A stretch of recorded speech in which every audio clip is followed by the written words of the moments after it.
Oi, tudo bem, pessoal? É, Espero que estejam todos bem. Eu tô.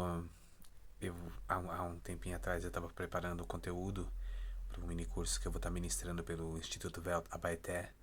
É, e, e eu parei num assunto que é transversal ao que eu vou tratar, mas que na realidade eu não vou tratar tão especificamente disso, que era uma coisa que me veio à mente, sabe?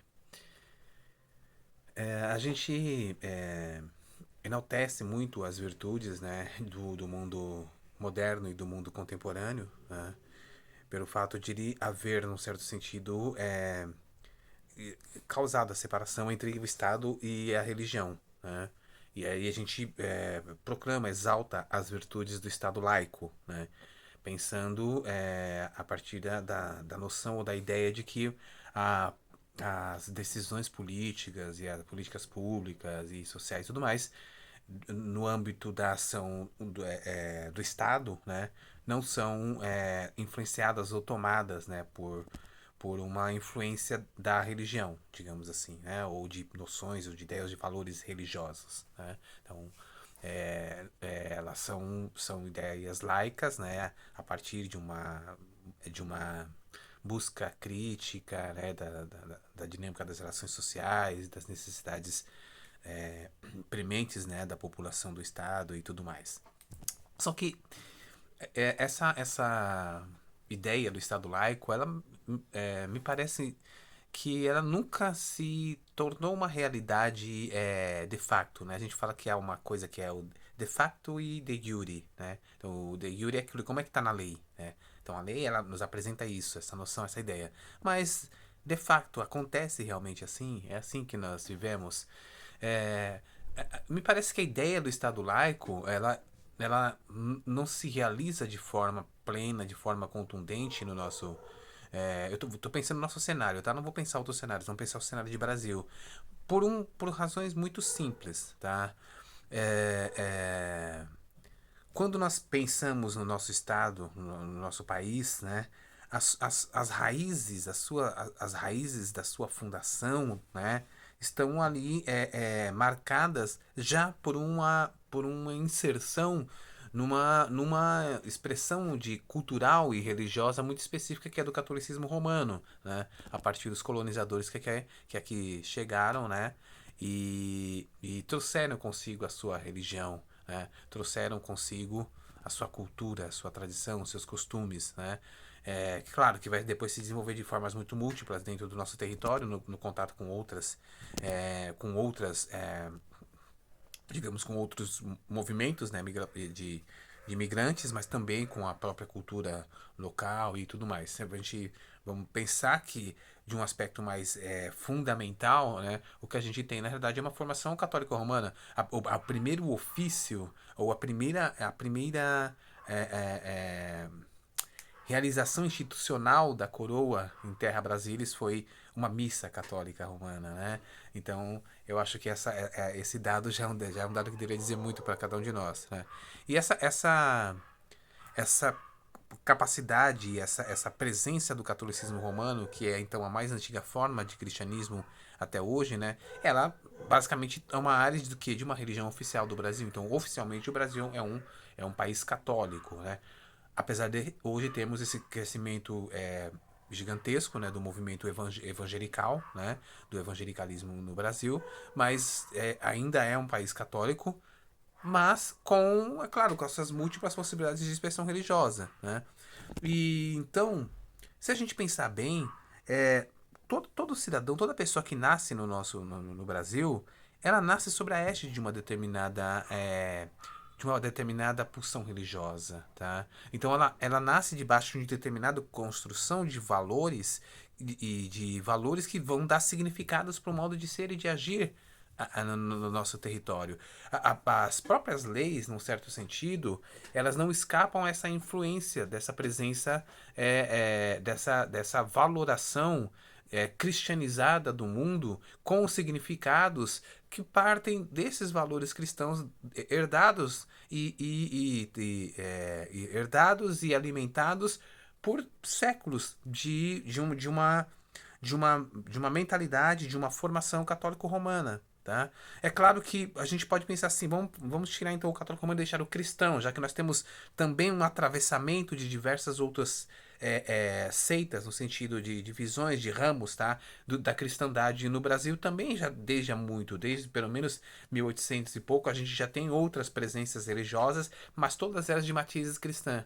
Então, num certo sentido, mesmo que você não seja religioso, mesmo que você não seja um praticante ou membro de uma instituição religiosa X ou Y, você nasce nessa atmosfera e nesse complexo de significados do mundo fundados, embasados em valores da cristandade. Tá? Então, a própria Constituição, ela se inaugura, ela se inicia, ela está no preâmbulo da Constituição, a menção ao nome de Deus, tá? A gente pode falar, mas pode ser o Deus do positivismo, né? E tudo mais, tal.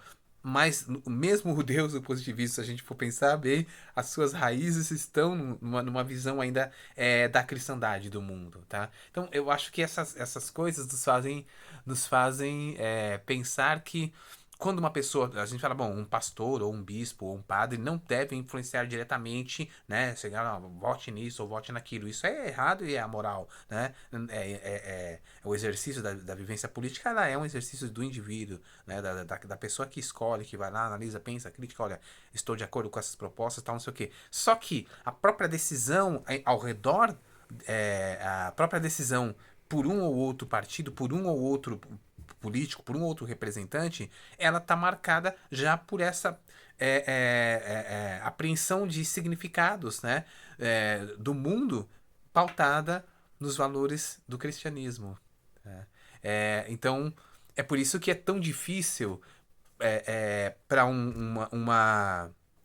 um candidato ou um ator político ele alcançar a maioria do público quando ele é um homem ou uma mulher trans, quando ele é um homem ou uma mulher negra, periférica, porque a própria construção de significados, né, está pautada em valores que excluem esse outro, esse diferente, né? A gente pensar que o negro e a negra, por exemplo, eles desde há muito, né, no âmbito dessa construção de significados e a partir de valores cristãos já numa construção da teologia, do pensamento do catolicismo e mesmo dentro do próprio protestantismo não foi tão diferente, né? A gente sabe disso. Ele sempre foi considerado uma espécie de entidade, de ente inferior ao branco, por exemplo, né?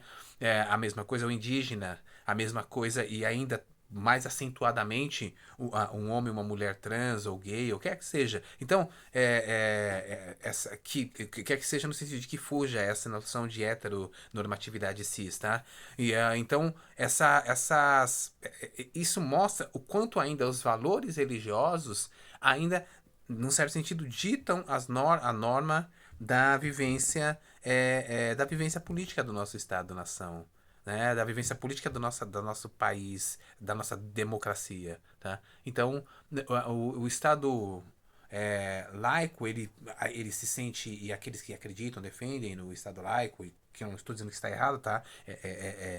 Representa um valor do processo civilizatório, né? Mas aqueles que assim o defendem, num certo sentido, se sentem muito agredidos e muito ofendidos e indignados com esse avanço, essa participação, por exemplo, hoje da bancada, por exemplo, bancada evangélica, por exemplo, né, ou de atores do mundo midiático, do evangelicalismo, né, influenciando muito que diretamente os rumos das eleições, a candidatura de agentes, de personagens que pertencem ao seu meio, e as pessoas se sentem indignadas com relação a isso, porque é feito simplesmente de uma forma muito aberta, de uma forma muito incisiva. Mas, de um modo geral, a maioria das pessoas, né, se não todas, escolhem os seus candidatos e vivem a sua participação na sociedade democrática